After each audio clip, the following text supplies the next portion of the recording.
Good morning from Johannesburg, South Africa. Thank you for joining me today as we discuss crowdfunding within an African context. We're going to be looking very much about around localization strategies, what works, what doesn't in Africa, both from an individual basis and if you're looking at it as a charity. So to start off, I'd like to chat to you about a guy, Nkosi Mbele. He is a young petrol attendant, lives in a little town called Somerset West outside Cape Town, about 45 minutes from the main town. Last week Friday, a young girl, Monet, arrived at the petrol station and she said, look, just please pause for a moment, I just need to check if I've got my card, I don't know if I've got money to fill up. He says, no problem. He starts cleaning her windows. About 5 minutes later, she realizes that she doesn't have a card, and she just says to him, look, of course, I'm very sorry, but I don't have the money with me. Don't worry, I'm sure I'll make it, it'll be okay. And he was like, yo, no, this is not a good thing at all. It's a dangerous highway. 45 minutes you go past some very dangerous areas. Don't worry, I will put the 100 Rand in for you. Without even asking further, he just put the money in, paid for it, and said, thank you, goodbye, pay me back when you can. And she was just astounded. She went through to Cape Town for the day at work, came back at the end of the day, gave him the 100 Rand back, to which he was very surprised. He didn't expect her to see her so soon. And also gave him a bit extra. But she said, you know, what he had done was such an extraordinary act of kindness.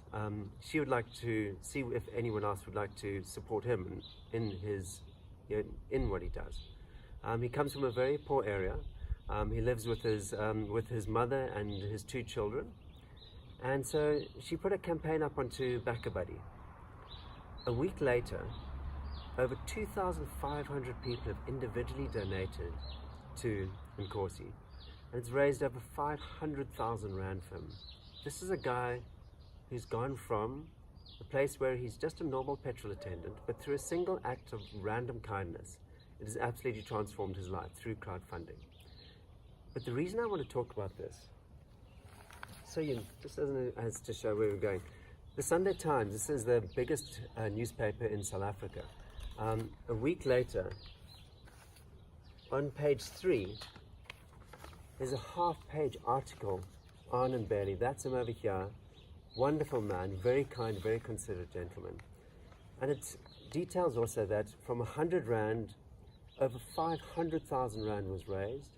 And not only that, but his company, Shell, also donated a further 500,000 Rand for him to give to a charity of his choice.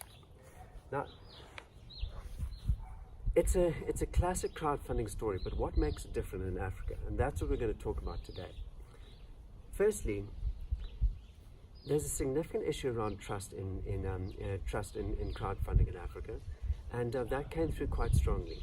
What happened almost immediately is that the campaign went live on Friday.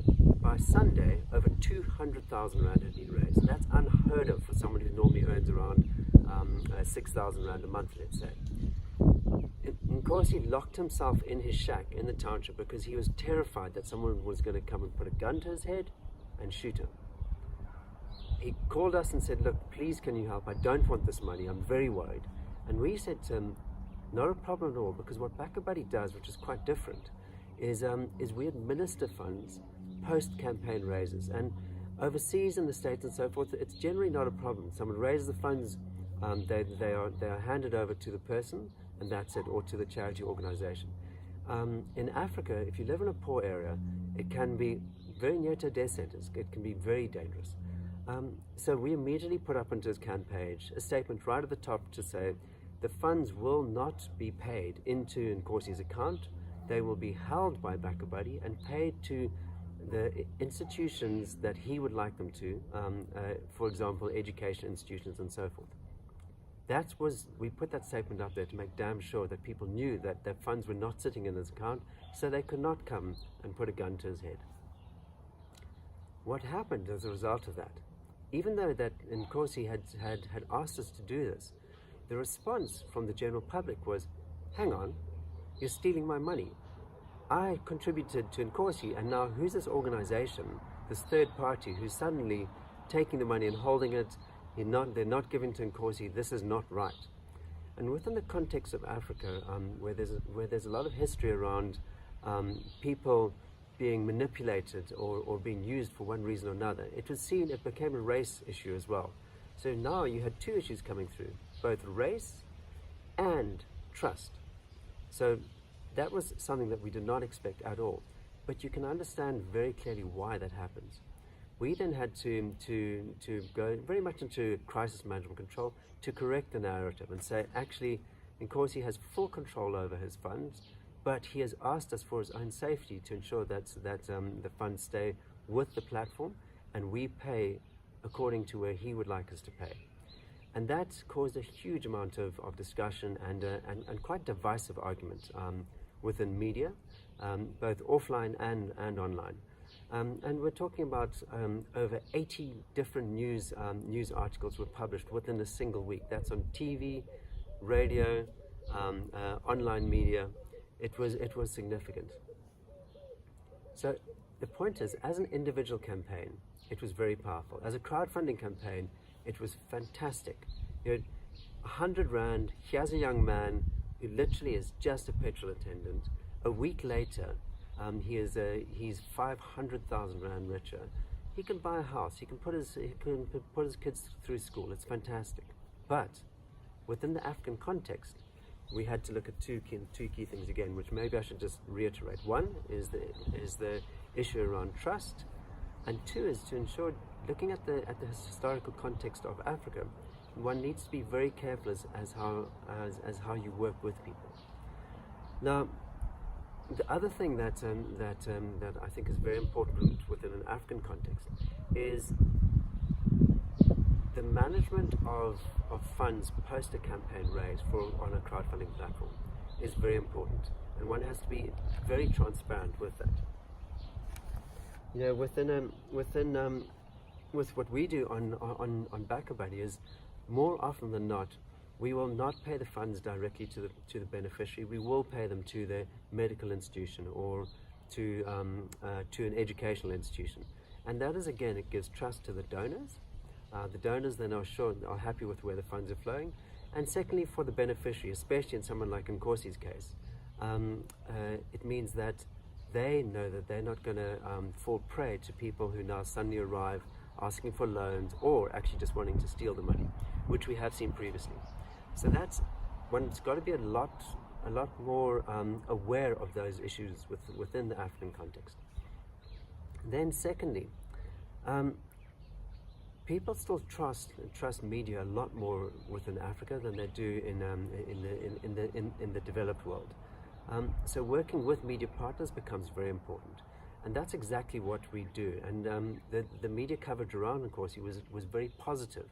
It definitely questioned, but it looked to correct the narrative rather than try and bring the charity or organization down. So that is very important.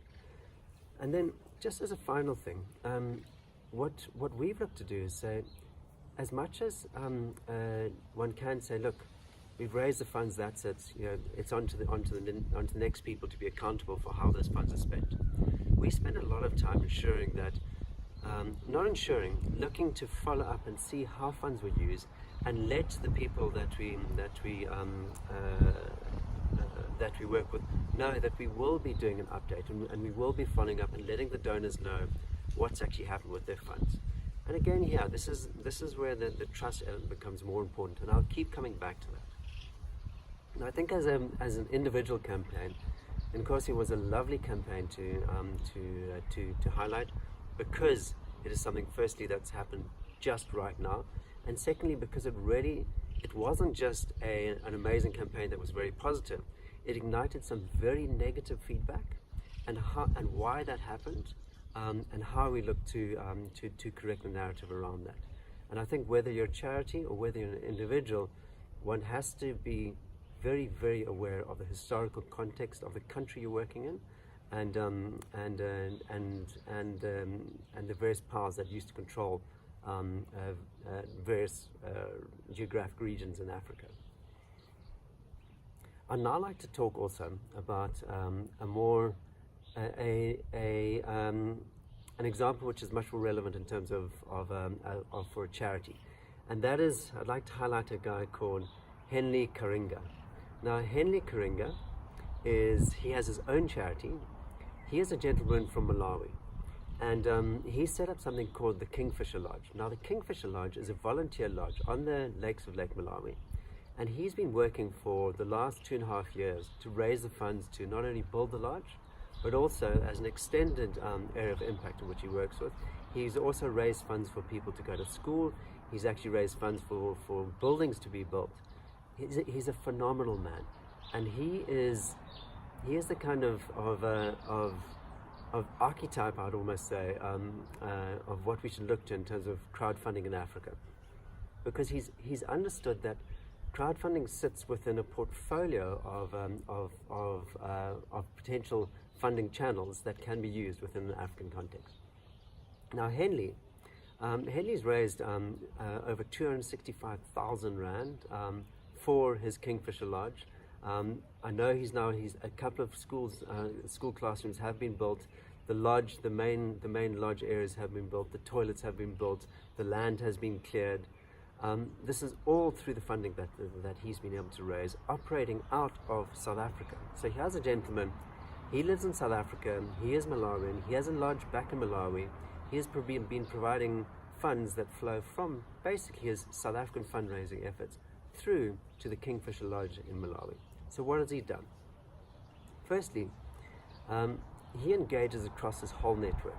Every person he meets, he speaks about what he's doing, and that is something that you'd do anywhere in the world, whether you're in Africa or anywhere else. But he engages on a very personal lodge. Secondly, he uses his BackaBuddy crowdfunding site as a trusted third party to work with, and that is very important, because for people who don't have a context of where you are in Africa, many of the people he meets and many of the people who've donated to him come from across the world. Having a trusted third party, whether it's something like BackaBuddy, or if you're in the UK, something like Just Giving, or in the States, something like GoFundMe, all good platforms.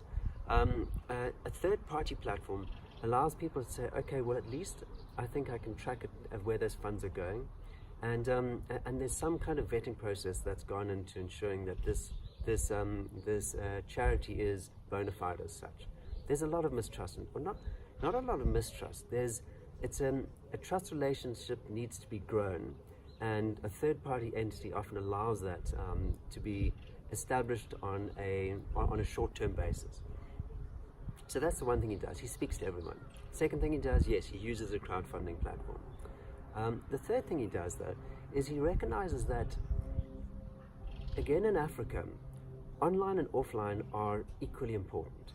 Now, a huge amount of support is raised through online platforms themselves, but engaging with local media channels is critical, and we've seen that very strongly.